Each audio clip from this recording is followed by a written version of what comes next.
unlike many other Somalis, in the UK, I was already here when the conflict, the civil war, started in 1991, 1991. So I was already studying in the UK by the time the civil war broke out in Somali. And throughout all these years, I think many of people like myself, we hoped that one day, the reason why we came here, which was to study, environment, forestry, wildlife, and many of my colleagues who are here, I know them with their face as well. The idea was that, we will make use of the knowledge through the British government scholarship. We came here, spent years, and we hoped that one day, probably we'll make use of the knowledge that we have learned.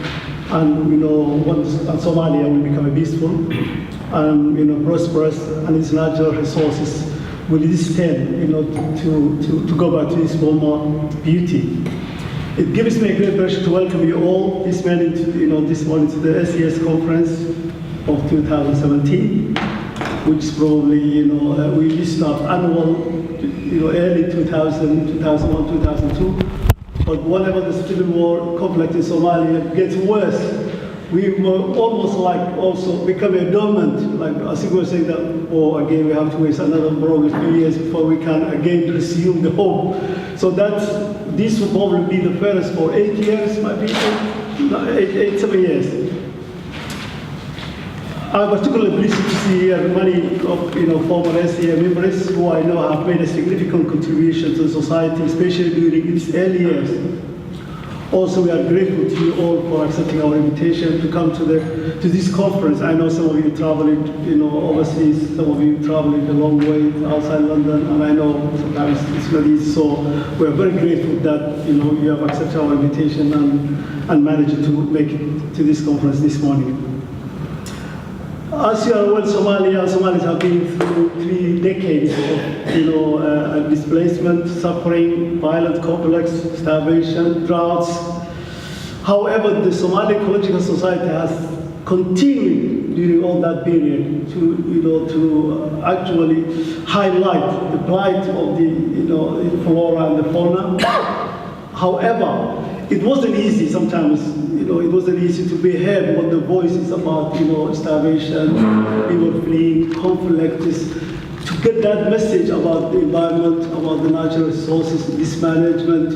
It just wasn't really sometimes, easy to get people, get our message across. We used to produce leaflets, we used to produce press releases from time to time. However, it wasn't easy, I must say that, from time to time.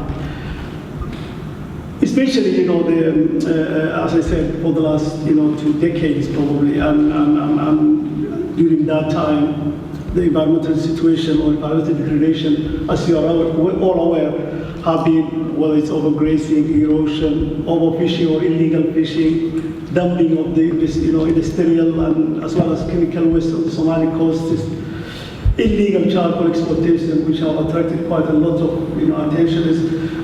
The loss of Somali wildlife, I don't know whether somebody from wildlife will speak to us today, whether there's any wildlife left after all these 3 decades of guns and bullets, whether they have all fled to the neighboring countries to seek shelter. Those are the kind of things we probably will be willing to hear from the person who will be speaking today. Current trend, which is also causing a lot of problems for a lot of the nomads or pastories, is the closure of lands for farming in some parts of where there used to be a free range of free grazing. There's now, if you go to many parts of Somalia, for example, there's people illegal closing miles and miles of land and then preventing wildlife or livestock to make use of that situation. The large challenge is causing more, especially drought. I think recurring droughts. People used to talk about 1974, 75. They used to call the drought, which was causing money displacement. In Somalia. But these days you can hear every other year, or maybe even for the last 5 years, I've all been hearing droughts after droughts after droughts. And I think, whether this is debatable, whether that, that causes a lot of displacement in terms of human and suffering.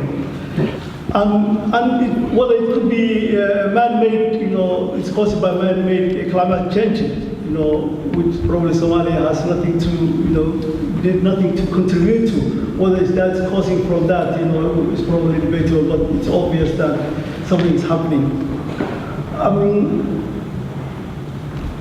I think the situation is also has been further exacerbated by the conflict of, the violent conflict and the lack of government. Those two things have contributed a great deal to the established links with other Somali diaspora back home, as well as governments, and consider which project priorities which we might be able as a society to take part. And possibly identify funding opportunities for those kind of projects with a view of setting up at least one or two pilot projects in parts of Somalia where there is a relatively peace. We don't want to, start, or consider projects where, both people who are implementing or people who are funding, will find themselves,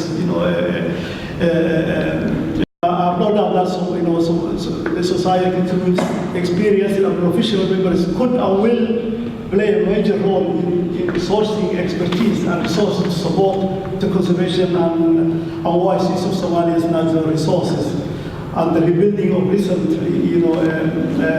Somali government institutions. I hope you enjoyed the day. And once again, thank you for attending the conference. And I hope you will enjoy a lively discussion for the rest of the day. And I will hand over to Des.